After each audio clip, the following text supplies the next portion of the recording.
All right, we are back. What is going on, Pacer Nation? Welcome back to another episode of Bring the Juice. Pacers, guys, the Indiana Pacers cruise to a 132-121 victory against the New York Knicks.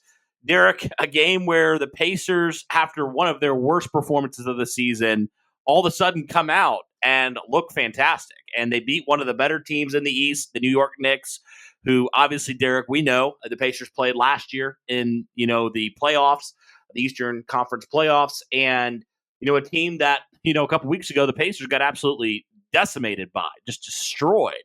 And Indiana comes out tonight, Derek, and looks absolutely fantastic in a lot of different ways and, cruises to a double-digit victory here. So, Derek, let's talk about this game. I mean, just talk about a response from Indiana. I mean, so many questions after their performance the Pacers had a couple nights ago where couldn't shoot the basketball, had that double-digit lead at one point, blew it, lost by 20.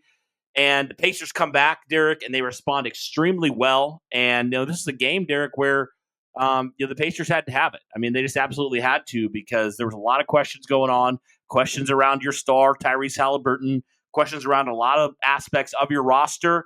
But to at least tonight, Derek, the Pacers kind of silenced some of those questions and, really good win for the Pacers. I would say probably their best win of the season. So what are your thoughts, Derek, overall here on this Pacer team and kind of the response off of a game that I know you watched, a couple nights ago where they just absolutely crapped the bed in so many ways? Yeah, I mean, no doubt they definitely needed that. You're right. Last game, even midway through the fourth quarter, it was still a 4-6 point game. So it was still a game up until the final few minutes. And then you just let them go on an 18-2 run, something that just doesn't happen when you're the Indiana Pacers. But it was an uncharacteristic loss. But then this time you come home and you beat a good team in the New York Knicks. So, I mean, this was definitely a situation where they definitely needed this one to be able to pull through. And, freaking amazing performance by some of these guys. I mean, it truly is. I mean, only one guy in the starting five with no less than 14 points. So truly a great job there. Obviously the Pacers are really thin right now, Cody, when it comes to the injuries. They've had that injury to a few guys at the center position. They're missing Naismith, they're missing Nemhard, they're missing Obi Toppin. So you're missing all these guys right now. So it's a huge win to be able to get a hard-fought battle over a team as talented as the New York Knicks. And, the credit to Indiana as well, because there were multiple times in this game where it looked like it could potentially get out of hand. Or midway through the second quarter, New York started getting close to having it as a 10-point lead midway through the second. And then midway through the third, New York did take a double-digit lead over Indiana. So, it felt like, again, like New York could start trailing away with it. But then, Indiana played neck and neck with them for the next quarter.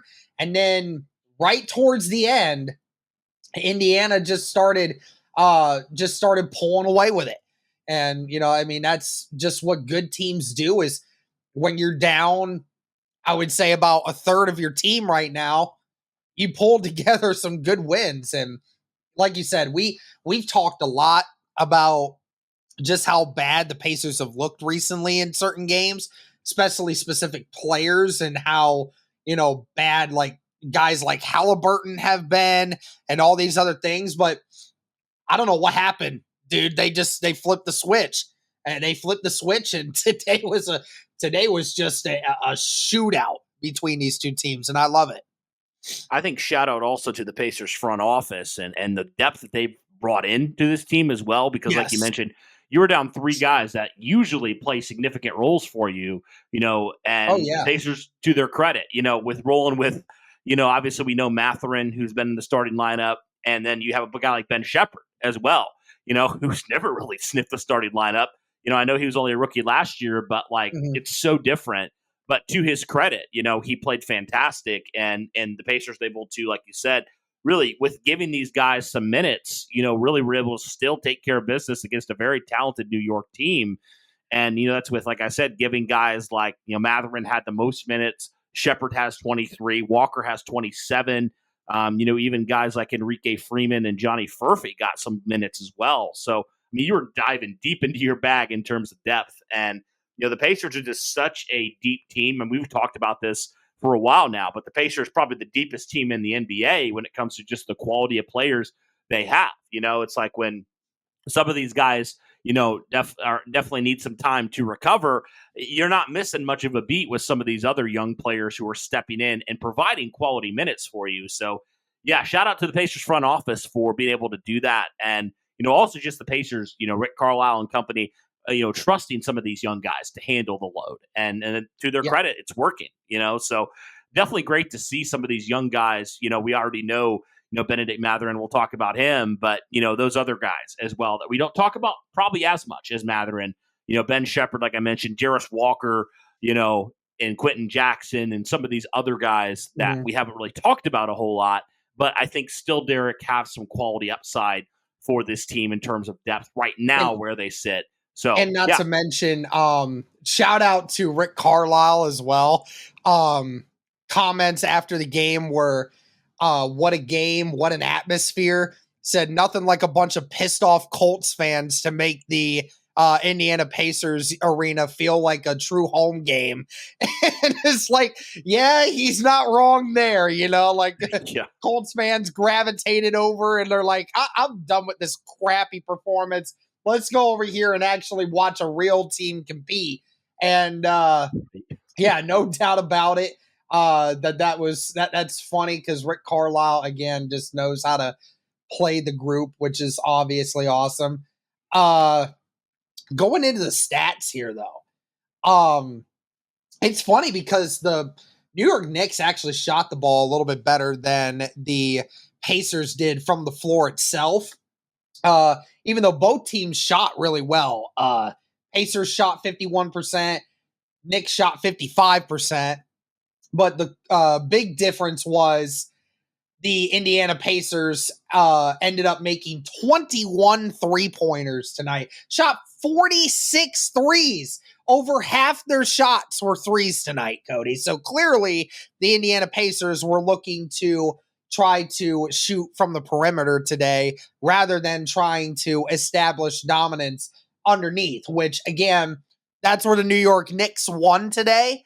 I got to imagine it's probably, again, because, the Pacers felt more comfortable being able to shoot on the perimeter than trying to establish a presence underneath because, they got because with the Knicks, they have Karl-Anthony Towns now, they have other guys under there that do better at that than we do, but we do have more of the shooters on the outside that definitely helps us. I will say this, the reason why the Pacers did win, you shot 46% from three-point range today. Thankfully, for as many times as you shot the three today, that you made that many. Because if they didn't, Cody, we might have been looking at an almost 20-point loss. Honestly, if the Pacers were, but then again, if you're going to make 21 of your 46, you had to feel like you were pretty darn confident in your shooting ability from there. Free throw wise, both teams shot over 80%. We got out rebounded a little bit. It's not like it's that crazy, but we did get out rebounded a little bit. Few more assists than them. Go figure. I don't know if I've ever seen a time where the Pacers got out assisted. It very rarely happens.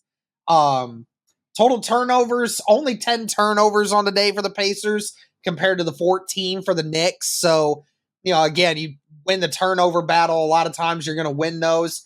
Fast break points, we had more of those. Obviously, points in the paint. the Knicks destroyed us in that regard. We only had 38 points in the paint, Cody, and they had 64. Wow. So over half of the Knicks points came from within the paint today. It was just a classic.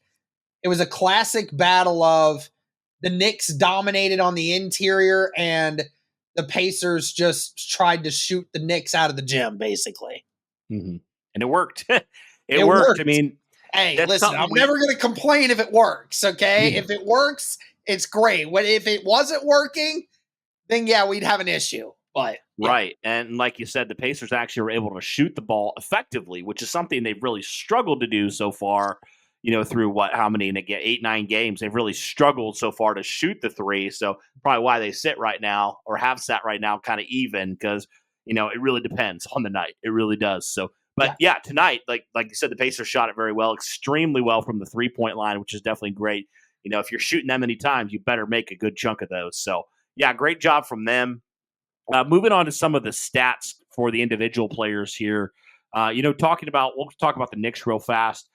Really, it was Brunson and Towns and Anunoby in the middle, and that was pretty much it. It felt like for the Knicks, it was just those big three. Really, and we know a guy like Brunson. It's always been that, though. Like it feels like, hasn't it always been that, or at least like in recent memory, that's what it is. Because even last year, Brunson, Hart, Anunoby, like those were the three guys. If those guys weren't doing anything, then there's nothing for you at that point. Right. And, to their credit, they did fairly well shooting today. I mean, nobody was outright atrocious for them shooting the basketball today. So, like you said, both teams shot fairly well in this game. McBride was really the only guy off the bench who had any significant minutes. And, he was not good shooting the ball at all. He was 3 of 9 shooting, 1 of 5 from the 3-point line. So, yeah, like you said, I mean, the big difference is when you look at it, Bridges was 0 of 6, Hart was 0 of 3, Towns was 2 of 5. And, really the only guy that shot the 3 ball well was Anunoby in this game. That was about it. Everybody else was 50% or under for the Knicks. So that was really the big difference in this game for the Indiana Pacers. And, you flip it over to the Pacers side of things then, you talk about some of the players. We got to start, Derek, and talk about Bennedict Mathurin. I mean, holy cow, man. Talk about just like taking an opportunity and running with it. Let me throw a stat out there before you give your thoughts here, Derek. It's kind of crazy. In the last 6 games since he's been the starter, Bennedict Mathurin has averaged 24.2 points per game, 8.2 rebounds per game, 55% on field goals, 56% from 3-point, and 84 from free throw line. So he has been spectacular. It's crazy because like it feels like the last 2 games he had 32 and he had 38 tonight, which is crazy that it's that low for his points per game. Cody, I'll throw this out here real quick. Is Bennedict Mathurin right now quite possibly the best pacer that we have? I mean, he might be from pure shooting standpoint. At this moment, I think he is. I think he is because every single game he shows up. Yeah, every single game he's the consistency on offense. So, yeah, man. I mean, we knew that Bennedict Mathurin was exceptionally talented. Like, we knew that. But it feels like he's taken his game to another level, which that was the big question mark, right? Because, like, last year he was fine, but, like, I felt like he wasn't necessarily taking it to the level we hoped he would take it to like he is right now. And I just think when Aaron Nesmith does come back, I think Bennedict Mathurin's your 3 moving forward. I think he's got to be your small forward. I think he has to be because he's got the size, he's got the athleticism, he can play defense, he can obviously shoot the ball. I just think he gives you everything. And I think, honestly, Derek, your potential as an offense, like we already know the Pacers can score very, very high at a high rate, but your offense with Bennedict Mathurin can reach even crazier levels, which is just wild to even say that. If everything else is working well, your offense can be like it was the best last year. I think it could even be better this year. I really do. Oh, yeah. And I mean, I think right now, no doubt, Bennedict Mathurin is your best player right now. 100%. Because he may not be by the end of the season. And honestly, he may not even be right now. But as of this moment, he is your best player. Because, again, this entire season, he has shown up. And not only has he shown up, he's been getting better Cody, like I said, the last 2 games, he's averaged 34 points a game. And he's not doing it off of, he's not doing it off of 30 shots. I mean, literally, he's not. He's getting 38 points off of 18 shots. I mean, that's amazing. That is impressive. That is so cool to see Benedict Mathurin doing that. And he's 22 years old, Cody. He's 22. He's going to be 23 by the end of the season. I mean, he's so young. He's still figuring it out. And so, like, it's incredible to see he's so young and still getting it. And you're right. We were missing that piece last year. And no doubt he's going to be huge for us. And it's going to be interesting to see what Rick Carlisle does with him because, I don't want him, Cody, to be on the bench. I don't want him to be. I don't. But at the same time, is that a big issue though? Like, I know you have to tell Benedict Mathurin, like, hey, listen, we have this idea of what we want to do with this team, and we know how amazing you are. And, we think that your best role for this team, especially going down the road, is to be the 6th man off the bench because you bring that element of offense that no one else on our second unit is capable of bringing. Like, no one. There's no one even close. And I think it's just such a valuable piece to be able to bring off the bench. And when you bring those backups in, to have someone that's a walking bucket whenever he comes out there. Because if you replace him, out there, then the problem is you would have Naismith as your 2 and Mathurin can be your 3. But if that means Nembhard has to lose the numbers, I don't trust Nembhard's offense as much as I do Mathurin's. I know Nembhard can get a few buckets, but he's not a baller like Benedict Mathurin is. Like, Mathurin has more ball skills. So, would it be best just to keep Mathurin as the 6th man, or do you really think that it's best that he ends up getting a starting role sooner rather than later?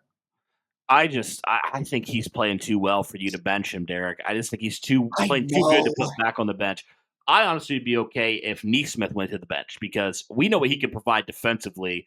And, I think there's I just think the biggest problem, Derek, for me with this Pacer offense, honestly, it sounds bad, and I know it hasn't been good this year, but I've always felt like Aaron Naismith is kind of the glaring one where you're like, yeah, he's a fantastic defender, but you could upgrade on the offensive side of things. Now, Mathurin's not as good of a defender as Naismith, so maybe that does, kind of factor into the decision a little bit. But for me, Derek, I just kind of look at it and I say, I just feel like Mathurin is playing too well to, number one, cut into his minutes. Number two, or put him on a bench role. I understand like what you're saying about that, but I don't know. I just think especially for the fact that if he's on the bench, then it's kind of hard to get Benedict Mathurin the minutes. Right. It's hard to do that, and especially for a guy that's so good at it. I just feel like the lineup of having Nembhard, Haliburton, Nembhard, Benedict Mathurin, Pascal Siakam, and then you throw in Miles Turner in there. It's just I think it's one of the best in the NBA. I really do think from the number putting Naismith on the bench would be the best thing. Yes, I do. I think he's not. I don't think he's a 2, Derek. I think Nembhard would be that 2 for me. That's kind of been his role. Naismith's kind of been more of that 3. So. I know we just don't have. Unless you're confident that when TJ McConnell and Obi Toppin, when Obi Toppin comes back, is gonna be the offense, right? Because Naismith's not a great offensive weapon. Clearly, he's more of a defensive guy than he is an offensive guy, right? Maybe that's what they need. Maybe the second unit with Jarris Walker, Naismith, and McConnell is the all elite defense second team, I guess. Maybe maybe they swarm dudes enough that the bench guys, they do virtually nothing, and they keep them at bay until the starters get their minutes back, right? I mean, Right. maybe that's the best case scenario. It's like Mathurin's minutes now, like, forget this game. Like, the games before it, the Mathurin's points were so pivotal because nobody else except Siakam was getting an offense going. Like, in this game, Miles Turner had his offense going. Haliburton had his offense going. Siakam was off tonight. But, like, you had a couple other guys that didn't have their offenses going before tonight, and then all of a sudden they did tonight, and then it just kind of added on, and it was like our big three versus their big three, who had the other remaining pieces to finish it out. And obviously the Pacers just had one or two more pieces than the Knicks did to help them out.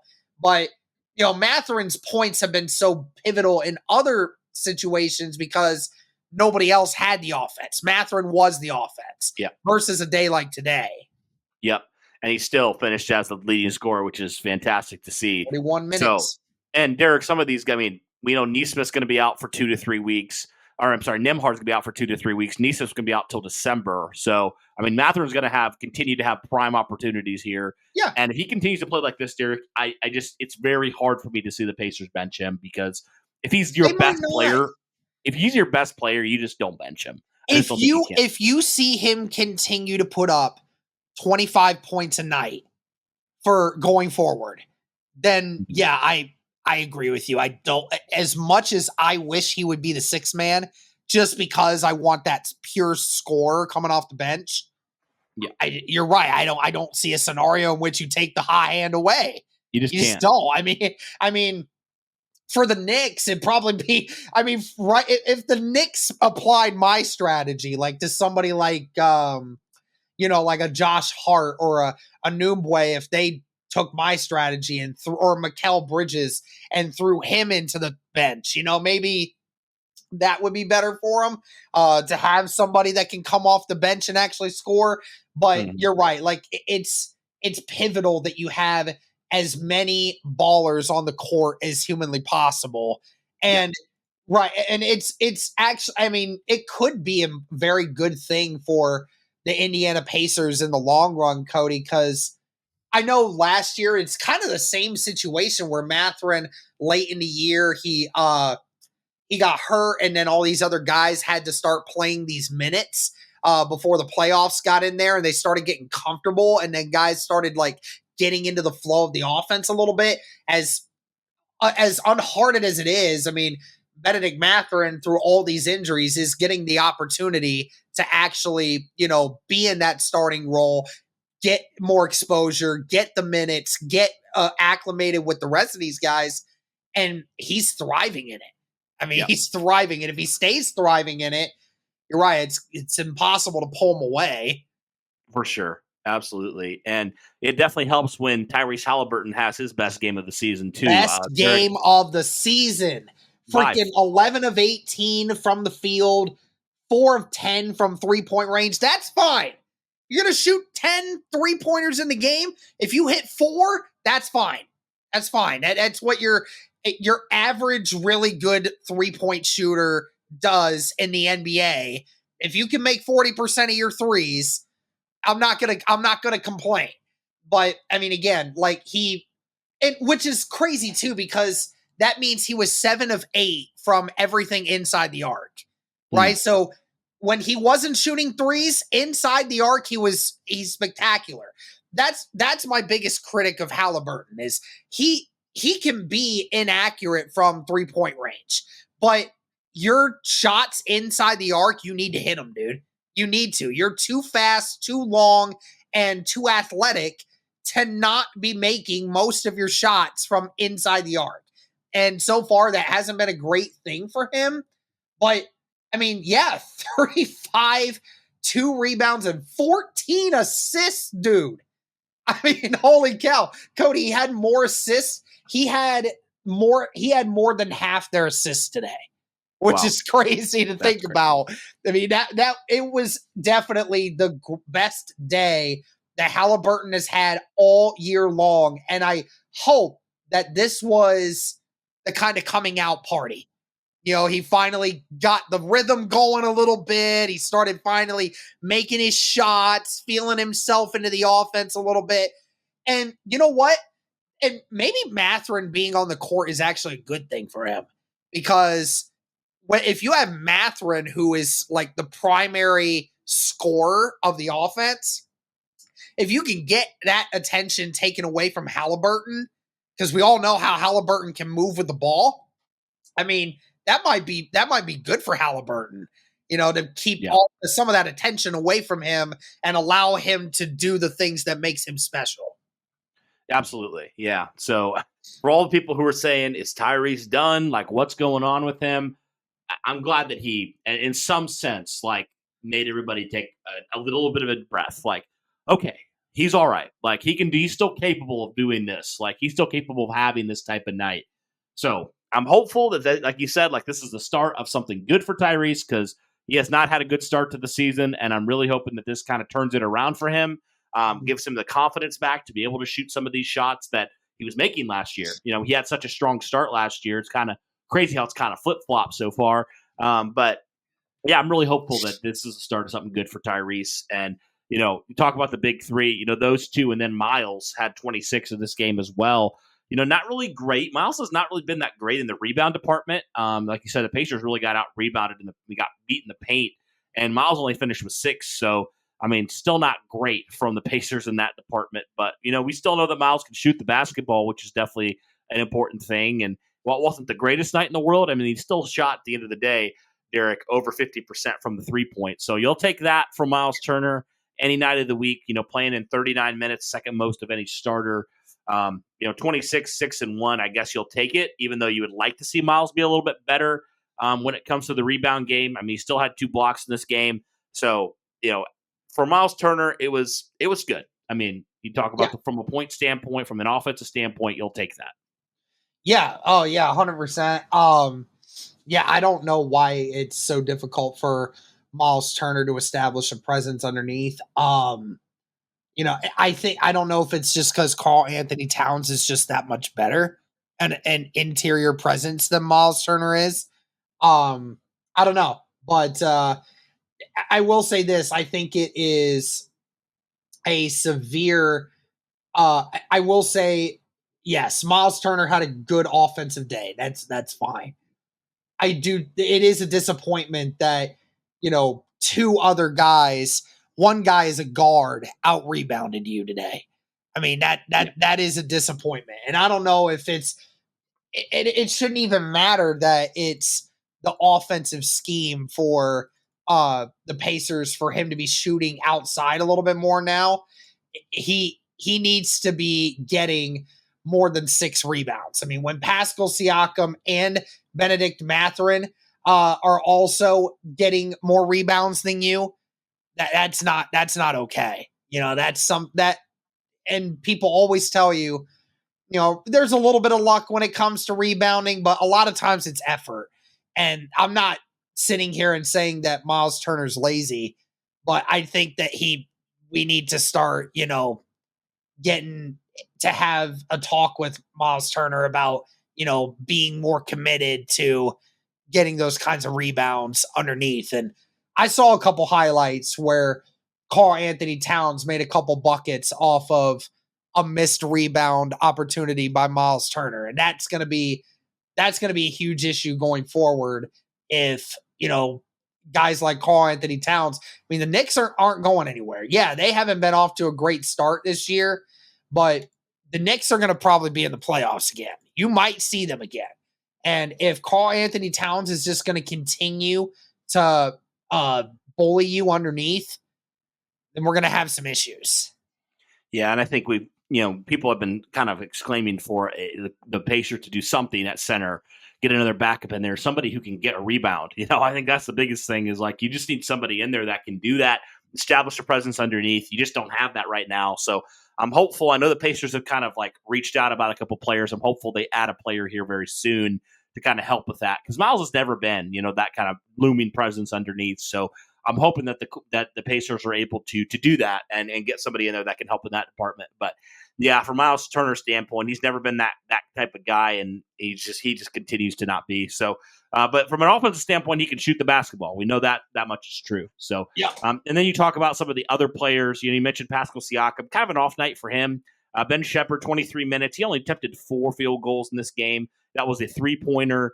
All 4 were 3-pointers, actually, and he made 1 of 4 doing that. And then you had guys like Jarris Walker, TJ McConnell, Quentin Jackson, Enrique Freeman, and Johnny Furphy playing. And really the only 2 that did anything off the bench or had any sort of significant minutes were Walker and McConnell. And Walker had 6 and 4. McConnell had 6. So, yeah, not a ton from the bench unit tonight, Derek. But again, like you said, you were pretty decimated when it came to some of these guys. So, you'll take it, man, especially if your starters are producing at such a high clip there.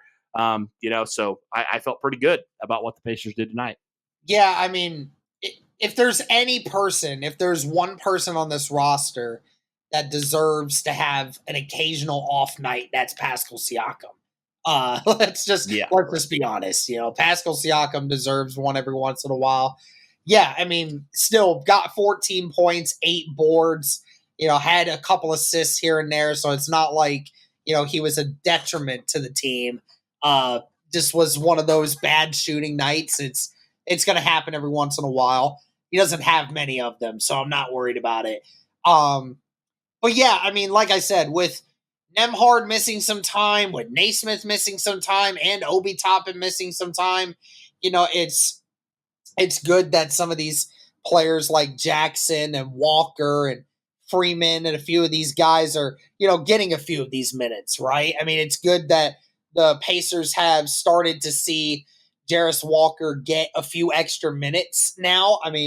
He was the unofficial 6th man today. He had more points or more minutes than Ben Shepherd did, and Ben Shepherd was a starter in this game. So, Jarris Walker's role is definitely going to continue to try to get more.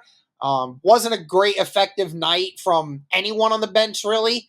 But, again, it's one of those times. They didn't have to do a whole lot, right? The scoring mainly came from the big 3, which is just fine. But, the bench did what they had to do. They didn't lose the game for them. So you just had a couple extra guys in there to give you a few extra minutes, and they did what they did, and it worked out. Yep. And, Jarris is still very young as well. He's only 21. He was a rookie last year. So, it's great to get some of these young guys these minutes, Derek. It's so valuable for them because if they ever need to step up in an extended role, they can. So I think it's great. You had, like you said, so many young guys who were doing things in this game. So it's great to see them getting some of those quality minutes. And yeah, big win for the Pacers. They get back to a reasonable record, Derek, which is definitely great to see. The Pacers really had struggled, but they get back to 5-5. So that's definitely fantastic for them. And hopefully, like we said, this is kind of the start of something new. Bad nights happen, things happen. So it was interesting to see how the Pacers were going to respond tonight, and they did so very well. So definitely great to see from them, and we'll continue to see, can they continue this momentum? And maybe this is the start of something good. We'll see on that. But yeah, guys, that'll do it for this one. A little recap here for the Pacers' latest win against the New York Knicks here on Sunday night. Let us know your thoughts in the comments down below. But guys, that'll do it for this one. Thank you so much for tuning in. And as always, guys, go Pacers.